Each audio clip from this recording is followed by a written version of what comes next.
Erməni və Azərbaycan nümayəndə heyətləri harada varsa mütləq şəkildə orada mübahisə olur.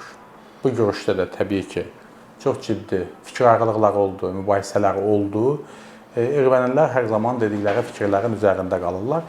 Biz də öz dediklərimizin üzərində qalırıq. Əhəmiyyəti ondan ibarətdir ki, biz bir daha erməni müxalifətinə fikirlərimizi çatdırdıq ki, siz hakimiyyətə gəlsəniz də Azərbaycanın mövqeyi dəyişmir və sizin hakimiyyətə gəlməniz heç bir zaman Azərbaycanın mövqeyinə təsir göstərə bilməz.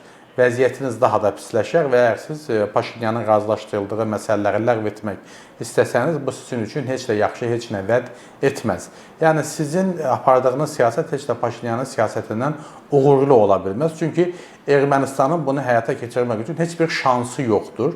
Və bizə məlum oldu ki, onlar təbii ki, yenidən Rusiyanı masaya qaytarmaq istəyirlər, Rusiya kartından istifadə edəcəklər, Rusiya ilə yenidən dostlaşacaqlar, Ermənistanı qərb cığcığından ayırıb təzədən Rusiya cığcığına qaytaracaqlar və s. və bundan sui-istifadə etmək istəyirlər, amma bütün bunlar da alınmaz. Bir daha onlara bu fikirlərimizi çatdırdıq.